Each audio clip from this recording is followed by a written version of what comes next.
It's okay to copy what someone else made in Gunsmith, but there's a certain joy in making your own weapon build. There's a sense of individuality in the weapon you hold when it's you who built it that way. Today I'll show you how I make my builds in Gunsmith using the DRH as an example, and I'll give some tips along the way on how you can build yours. The first tip that I will give you is to level up a gun by not just using the XP cards, but by also playing public, which means non-ranked, matches in order to get its feel. This will help you understand the weapon's strengths and weaknesses through experience, because I believe that experience is the best way to know how a gun feels, how it works, and if there's anything that you need to improve upon it. A bonus tip that I'll give you in leveling up a gun while playing with it is to run vulture, so you don't have to pick up someone else's gun and then end up using that gun instead of the gun you want to actually level up. The next tip that I'll give you is to have a certain goal in mind for the weapon that you're building. And this involves knowing your playstyle. Are you an aggressive player who wants high mobility? Are you passive who wants high accuracy and low recoil? Or are you all around, you just want a bit of everything? This is basically because your playstyle will become the foundation of your personal gunsmith build. Number 3. Do some research on the weapon and the attachments. This involves checking some videos about the weapon, checking some other loadout videos for inspiration. That's a great way to have like a sort of foundation for your own gunsmith build. And for the attachments, other than checking some videos on the attachments, I recommend you just really read what the attachments say in the game. I know there are a lot of them, but trust me, reading them and understanding them will really help you in making your own builds in the future.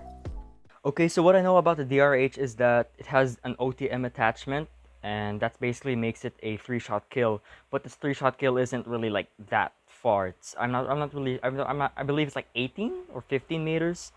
So I'm gonna be looking to make this gun really suitable for close range, but I want to also extend that 3-shot capability a little bit.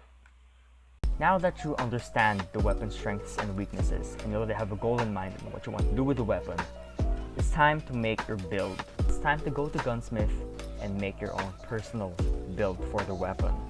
Now, a tip that I'll offer with this is prioritize accuracy over recoil control. If you'll have to sacrifice something, I wouldn't really sacrifice too much accuracy, because recoil is something that you can learn. If the gun goes straight up, just pull down. But with accuracy, if the bullets start going around the whole place, even if you're aiming right at the person's head, you can't control that. The only way you'll be able to control accuracy really is through the attachments that you put on your weapon. So do put attachments on your weapon that don't ruin the accuracy too much of it. That accuracy tip is essential for snipers, where you have to really be on point. So just throwing that in there. For my DRH build, because I want to have high mobility, I added the no stock attachment. My accuracy is compensated with the granulated grip tape, and I added the OTM magazine because OTM is basically why you want to use the DRH. OTM makes the DRH quote-unquote overpowered, or quote-unquote the best gun in the game. That's why you want to use the DRH, because of OTM. And for more range, I added the long shot perk.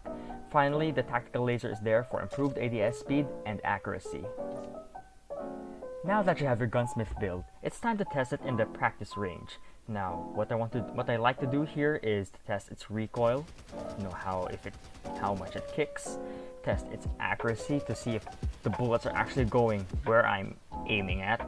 I'm gonna test its mobility, and that also includes the aim down sight speed and also its damage at range. So the way how I test the damage is by shooting parts of the body on the Reaper practice target of the practice range.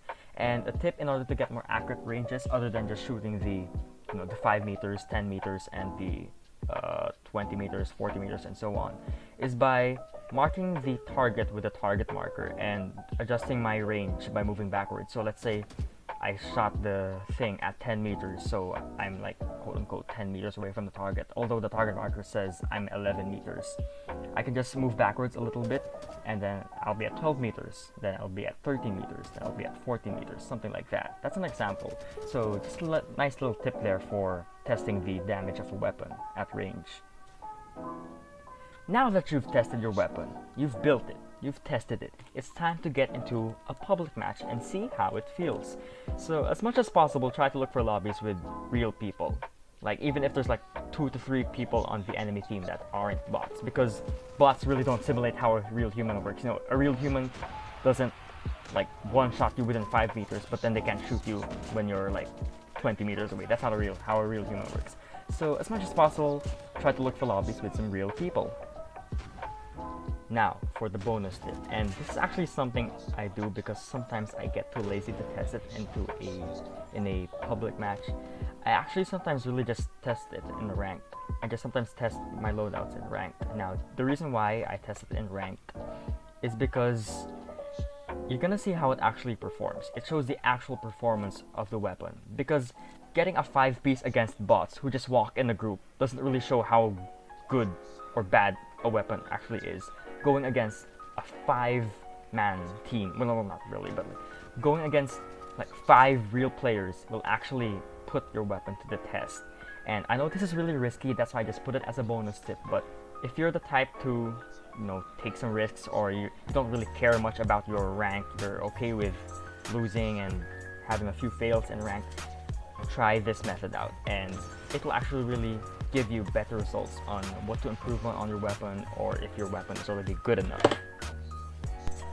Now that is it for this Gunsmith tips video. I hope you guys enjoyed. If you did, please leave a like, comment, and even consider subscribing if you're new. So I'm just gonna play some more gameplay in the background if you guys will want to watch it, but you know, other than that, I'm gonna see you guys in the next video. Have a nice day and take it easy.